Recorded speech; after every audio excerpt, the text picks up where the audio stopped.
Hi, you're on the Bible Forum. I'm Warren Sprouse. Do you have a birth certificate?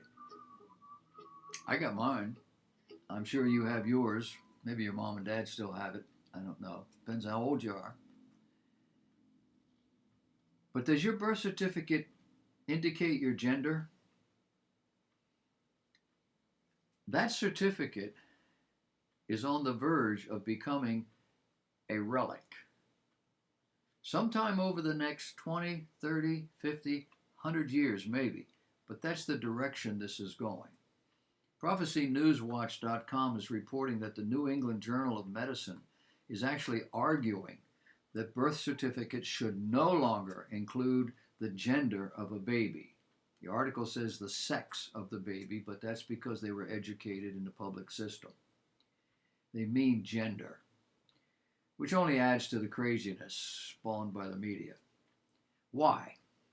Well, according to them, all this is because of the, quote, particularly harmful effects of such designation on intersex and transgender people. The thesis? People are now being born with the wrong plumbing. Boys are being born, but they're really girls, and vice versa. And you ask yourself, how is that possible? Well, because the term gender is being redefined as a purely physical thing. Trust me, gender is not purely physical.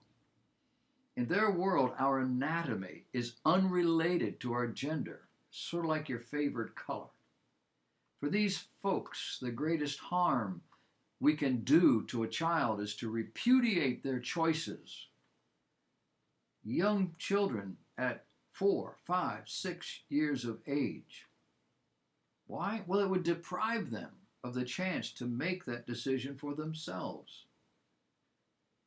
How many important decisions do you let your 5-year-old make? Never mind the harm done by trying to override their genome. Can you think of something more important, more critical, more confusing than this gender bending? Then there's the puberty blockers. Oh yeah, they're necessary. Why? Well, because a doctor made the mistake of labeling the child with the wrong word on his or her birth certificate. One of the reasons we got to get rid of the birth certificate. A California endocrinologist, Dr. Michael Laidlaw, tried to straighten it all out this past week. In a tweet, he said puberty blockers are encouraged in some circles because of their claimed reversibility. But Dr. Laidlaw highlighted the dramatic and permanent decrease in bone density caused by these blockers.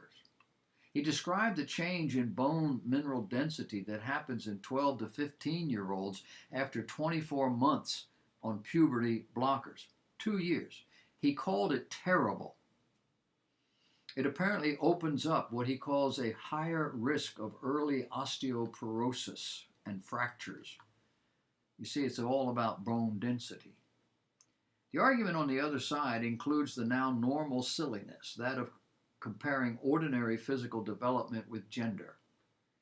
One trans activist argued via Twitter, name of Lauren McNamara, saying if children can't consent to puberty blockers, which pause any permanent changes, even with the professional evaluation, how can they consent to the permanent and irreversible changes that come with their own puberty, with no professional evaluation whatsoever? That's dumb. The tweeter is a man. His name is Lauren McNamara. He is masquerading as a woman, no doubt. This he continues. This is literally a position that permanent changes are fine as long as you're not trans. An ability to offer informed consent to or understand the long-term consequences is actually an argument for putting every single cis and trans person on puberty blockers until they acquire that ability. Now, if you're wondering whether you're reading that correctly, A trans activist arguing that because natural puberty brings irreversible changes, we should consider blocking that puberty for all children because they can't consent to nature, then you're among the few. In McNamara's opinion, this should now be optional in every child's life. Why? Because we live in a society where all human beings can live as gods. That's a religious thing. Recently on Washington Watch, Family Resource Council President Tony Perkins discussed the topic with Peter Sprigg, FRC's Senior Fellow for Policy Studies. He said, for years, these transgender activists have been accustomed to people just taking the things they say as truth just because they're politically correct and having nobody question them. Now people are starting to question them. Most will see the activists' argument as absurd on its face, yet it is logically consistent with the transgender claim that the healthy development of our body is in conflict with the right of self-determination. You see, if individual autonomy trumps all our body's natural development, it's not a gift, it's a curse. In that case, puberty doesn't help us fulfill our created purpose. Rather, it's an assault on our right of self-determination. And right now, there are purportedly serious scientists who are making that exact argument. Intelligent people. They claim that the sex designation on a birth certificate is not an acknowledgement of biological reality, simply a tool of oppression. 10 years ago, they wouldn't have been taken seriously. They might have lost their license to practice. Today, it's accepted. So where's all this taking us? The path leads to the destination where one activist has already arrived. That puberty itself is a form of oppression. An oppression that should be stopped in all children until they have the chance to decide for themselves whether they like what they have been handed or not.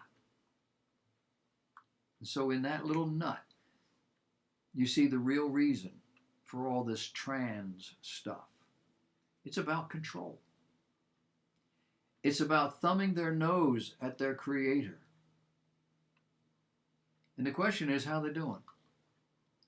Well, they've achieved social acceptance, all 3% of them, and they're at peace, they're satisfied, they're productive, they're constructive, or are they struggling against the natural flow of humanity?